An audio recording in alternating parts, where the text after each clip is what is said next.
শহীদ জিয়া যে চেষ্টা করেছেন কিভাবে একদম তৃণমূল পর্যায় থেকে আমাদের বিভিন্নভাবে মেয়েরা যাতে আসতে পারে, তাদের অধিকারটা তারা যাতে তারা যেন অধিকারটা তারা ফিরে পায়, সেই জন্য তিনি অর্থনৈতিকভাবে তখন গ্রামীণ যে পরিবেশ, সেই পরিবেশে উনি বিভিন্নভাবে ব্যবস্থা করেছিলেন। দেশের নেত্রী বেগম খালেদা জিয়া তিনি কিন্তু শিক্ষা ব্যবস্থা করেছিলেন। তা আমি এখন এই বিষয়ে কথা বলতে চাই না। এখানে একজন খুব মানে কথা বলেছেন, বিশেষ করে রাশেদের কাছে আমি অবাক হয়ে গেলাম যে কথাটা বললো যে ঘরে আমরা না আমাদের না কি কাউ স্ত্রীকে শোনাতে পারি না, সেখানে খুশি করতে পারি না, সেখানে বাইরের জগতে কি।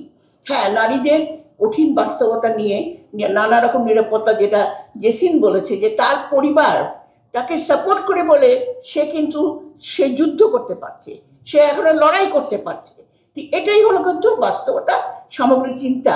এবং আজকে 1975 পরে 71 পরে আজ পর্যন্ত এই 50 বছর পরে আমরা একটা পরিবর্তন চেয়েছিলাম, যে পরিবর্তন হলো নারীরা যেন রাজনীতিতে সরাসরি নির্বাচনে আসতে পারে।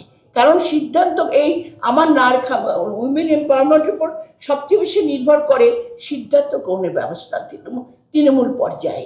সে সিদ্ধান্ত গ্রহণ একমাত্র হতে পারে যখন রাজনৈতিকভাবে নারীরা সম্পৃক্ত হতে পারে। সেখান থেকে সে নারীদের যে বাল্য বিবাহ রোধ থেকে শুরু করে, শিক্ষা থেকে শুরু করে বিভিন্ন ব্যাপারে সে কাজ করতে পারে।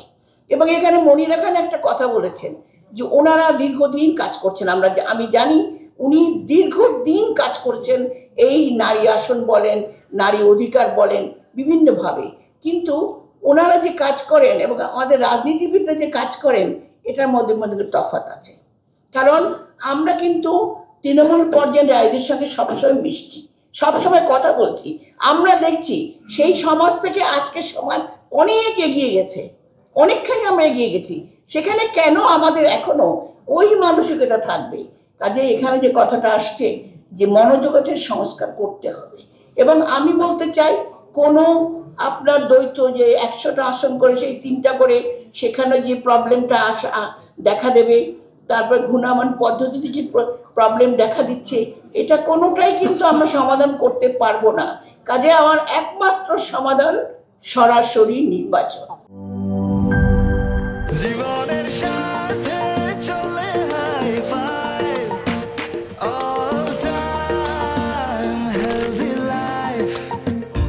নিশ্চিন্তে খান স্বাস্থ্যকর অল টাইম পান। All time healthy life.